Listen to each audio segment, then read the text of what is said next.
Now, although these are flat layers, we can construct them into a shape using them the same way you'd build a house of cards. So this layer will need to rotate in order to make a top for our underwater lab.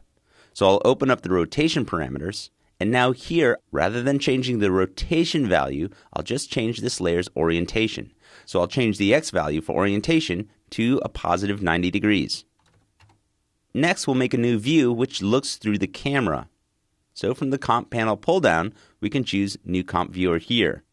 Rather than having this at 4 views, we'll create this with 1 view. And we'll want to look through our active camera. Here we can see the sub coming together, but there are some other parts in the scene as well that we need to move around. The first part we'll want to move around is the layer directly above this called Sub Top Rail. This is just a small element that will help build the shape of the lid. So we'll click on this and we can see that it's a layer immediately below the sub lid. Now if we click and drag on the axis using the selection tool and dragging on the Z axis, we can drag it out to the side. Now if we go back to the other tab using Alt Shift and the comma key, we can see in the lower view, by simply using the scroll wheel to zoom in, that the two layers seem to have a very wide gap. Don't be fooled by this. What's happening here is that the top layer has an alpha channel, and the line we see here, representing the entire width of the submarine's lid, is actually taking into account the alpha channel as well. Because the alpha channel is clipping part of that lid, the image for the lid doesn't extend all the way to the edge of the layer. If we double click on the layer, we can see that here represented by that green area around the outside. So there are some blank pixels around the edge of this layer, but After Effects takes into account the entire size of the layer when we look at it in 3D. Again, we'll use the Alt, Shift, and the comma key to go back through the tabs. Now that the top rail is situated on the right-hand side of our underwater lab, let's make one on the other side. By opening up the position values, we can see where this is located on the Z value. By duplicating it, then typing P on the keyboard to open up the position values for the duplicate, all we need to do is change the values for the Z depth from a negative value to a positive value. If I use the Orbit tool, I can spin around and see that this layer isn't quite lining up. You want to make those adjustments as you go along, and if we click on the layers, we'll see that we need to bring each one of these up just a little bit. In order to do that, I can click on both of them, then use the axis for either to bring those up a bit. We'll leave those as is for now, then work on another layer. We'll close these up and take a look at the sub-top. Now the submarine's top is simply just a small shape made in Photoshop with a couple straight lines as antenna or periscope for the top of the submarine.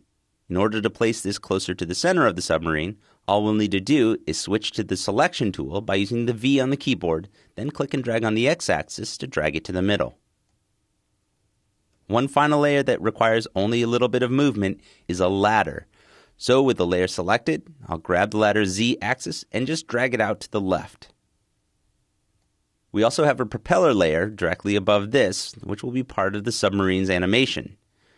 Now the propeller needs to be rotated as well as positioned, so first we'll position it by clicking on it, then moving the position of this layer by using the Z-axis. By typing R on the keyboard, we can then change the value for its orientation to -90. We'll close this up. Next we'll focus all the way down at the bottom. In order to complete the next part of modeling, I'll need a little more room in the timeline, so I'll simply open up the timeline window a bit, close up the windows, and then I'm going to shy the layers that we've already modified. So I'll select one layer that I want to shy, then holding the Shift key down, select all of the others. I'll shy these, then turn on the shying for the entire composition. Next, we'll take a look at these 11 layers. If I double click on any one of them, you can see that it's simply a Photoshop document of a circle with a little bit of gradient noise in it. I'll use Alt Shift and comma or Option Shift comma on a Mac to go back to the previous tab. Rather than turning off all of the other layers, I'll simply solo all of the ring pieces that we have exposed in the timeline by selecting them all, then using the solo button. I'll deselect all of these by using F2, then move them apart just a little bit. I'll take the bottommost layer, then move it to the right just a little bit, holding down the Shift key to constrain its movement. Then I'll select the last layer, or the layer at the top of the series. Then drag this one to the left. Again, I'll hold down the Shift key to constrain the movement. Then I'll select all of these by holding down the Shift key and clicking on the bottommost layer. Now with all of these selected, I'll go to the Window pull-down menu in order to open up the Align and Distribute panel. Here I can either align the layers or distribute them equally along the horizontal axis.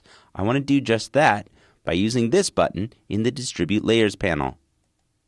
This will only work on 2D layers, so we have to do this before we turn these into 3D layers.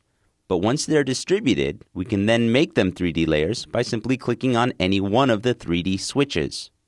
Because they're all selected, all of them will become 3D layers at once. We're done with the Align panel, so we can close that one out. Next, we'll want to change the orientation of these layers. So typing R on the keyboard reveals the orientation and rotation for all of them. If I change the value now for one of them by clicking on the Y value and changing it to 90 degrees, all of the selected layers will receive the exact same change. I'll twirl these all up. Then using the Orbit Camera tool and deselecting them using F2, I can see that we've made something that looks almost like a volumetric shape. You can add more layers to this process to make your volumetric shape even more dense. But remember, all of these layers are only 1 pixel deep, so there will be a point in your rotation or your camera view where you'll be able to see through all of these layers as those 1 pixel sides face camera.